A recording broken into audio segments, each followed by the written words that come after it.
Single point discussion on this Friday edition of The Right Stand. Joining us this evening, Dushyanth Sridhar, Vedic scholar, Tehseen Poonawalla, political analyst who oftentimes questions the BJP.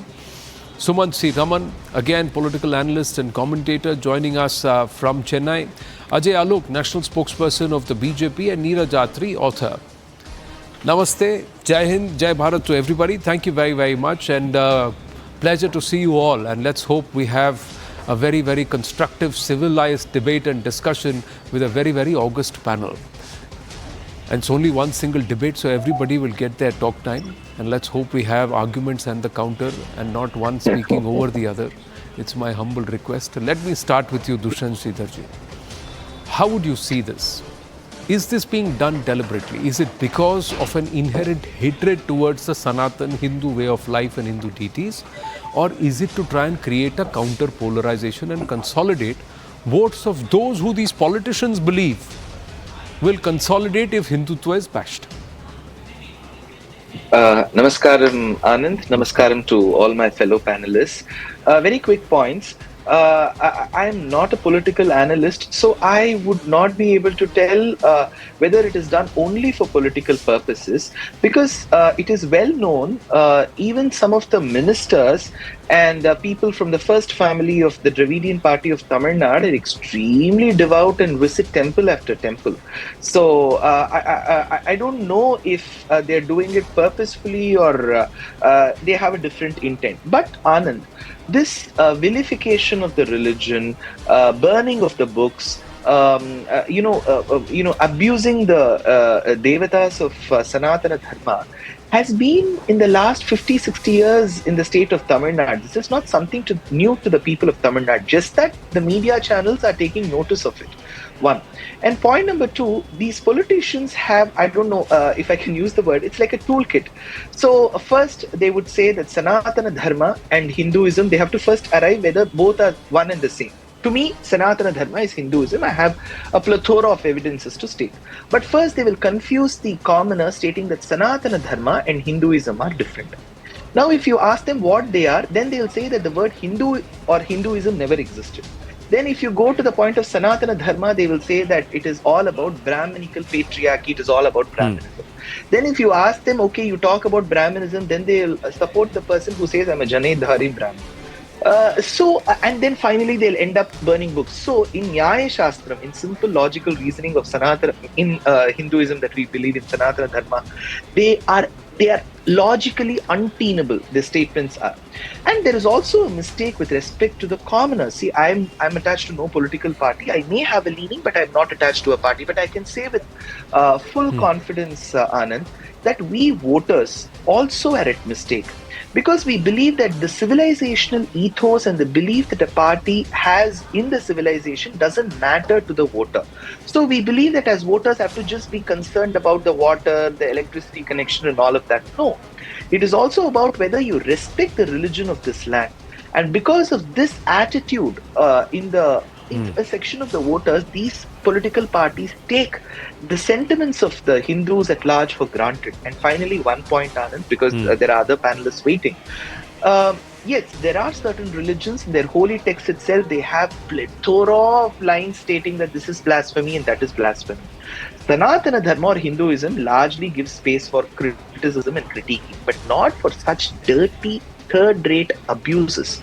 So I feel as the ruling dispensation, the central dispensation should come up with a law that states that these are the things that will be, I'm not saying everything is blasphemy, but going to the extent of, abusing Rama, putting a chappal mala on Rama, what is all this? So I feel certain things should be enforced well, and there should be punishment for it. This cannot be taken for granted. This cannot be taken for granted. Sumanth Raman, agree, disagree? First of all, should any religion be insulted? Absolutely not. Should gods of any faith be demeaned? Absolutely not. I don't think that there is there can be any two opinions on this. Religion is a personal thing, and one should respect all faiths. Now, having said that, you were asking the question at the beginning of the show, Anand, as to whether this will have political impact. Now, it will have a political impact in the areas where the BJP is probably already maxing out, which is in the Hindi heartland or the Hindi belt. In the southern part of the country, barring a few pockets, maybe in coastal Karnataka and a few other places, I can't see this issue actually having a major impact. Here, it is about unemployment. It is about price rise. It is about the need to ensure that the youths have hopes for the future and so on. So I think the bread and butter issues are far more dominant in the southern part of the country than they happen to be in the Hindi belt.